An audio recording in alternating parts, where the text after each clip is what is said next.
Welcome to வித்திமா kitchen. வாங்க இன்றைக்கி ஒரு கோவா எப்படி பால் கோவா எப்படி செய்கிறது. பால் கோவாவில் நம்ம சுகர் போட்டு செய்கிறது இல்லை, நம்ம ஸ்வீட்டுக்கு செய்கிற ஸ்வீட்டு ரெசிபிகளுக்கு செய்கிற கோவா நம்ம எப்படி செய்கிறதுன்னு பார்க்கலாம். நான் ஆடையோட பால் ஒரு டம்ளர் எடுத்து வச்சுருக்கிறேன். அதுக்கு 100 கிராம் பால் பவுட்ரு எடுத்து வச்சுருக்கிறேன். பாருங்கள், ஃபேன் அடுப்பில் வச்சு காஞ்சாச்சு. நான் இந்த ஸ்பூனில் ஒரு 2 ஸ்பூனு நெய் ஊற்றிக்க போகிறேன். நெய் ஊற்றின கையோடே நம்ம அந்த ஆடையோட ஆடை இல்லாத பால் ஊற்றுவாங்க, ஆனால் ஆடையோடு எடுத்து ஊற்றினோம்னா அது கோவா கொஞ்சம் நல்லா வரும்னு சொல்லுவாங்க. சுகரு வேணுங்கிறவங்க இதில் சுகர் சேர்த்து எடுத்து வச்சுக்கலாம். ஸ்வீட்டுக்கு போடுறதுக்கு நமக்கு சுகர் போடல. நான்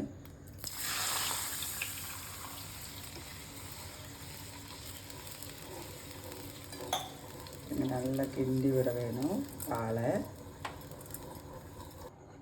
பாருங்கள், பால் இப்படி தவண்டு வரும்போது நான் பொடியை போட்டுட்டு போகிறேன். ரொம்ப ஈஸியான வேலைங்க இது. நம்ம செஞ்சு வச்சிட்டோம்னா நிறைய ரெசிபிகளுக்கு இது யூஸ் ஆகும்.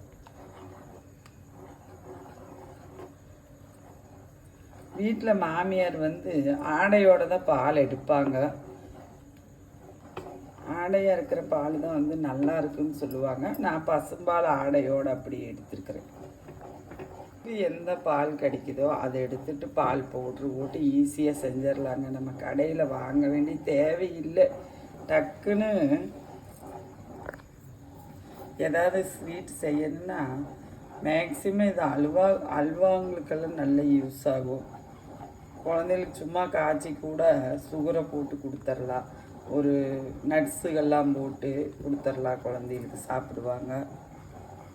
கோவா பாக்கும் வந்துடுச்சு. இது ஒரு மேக்ஸிமம் நம்மளுக்கு இந்த 1 டம்ளர் பால் 100 கிராம் பால் பொடியில நம்ம செய்கிறதுக்கு மேக்ஸிமம் ஒரு 15 நிமிஷம் தான் ஆகும். அதுக்கு மேலே இது டைம் எடுக்காது, ஈஸியாக செஞ்சுக்கலாம்.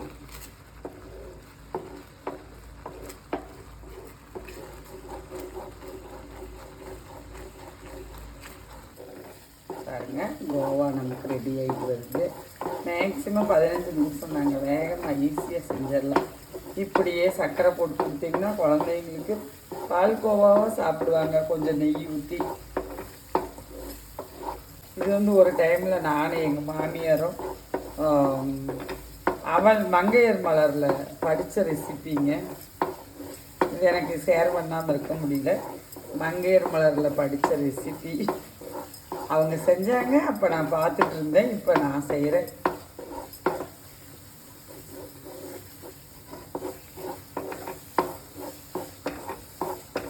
அத்தை எப்பவும் இந்த கோவா செய்யும்போது சொல்லுவாங்க,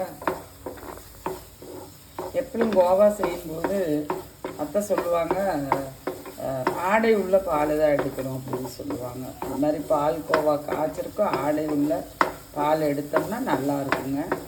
பாருங்கள், கோவா நமக்கு ரெடி ஆகிடுச்சு. வாங்க நம்ம ஸ்வீட் செய்கிறதுல போட்டு செய்வோம். இப்படி நீங்களும் உங்கள் வீட்டில் செஞ்சு பாருங்கள். இப்போ எல்லோரும் செய்கிறாங்க மேக்ஸிமம் வீட்டில்.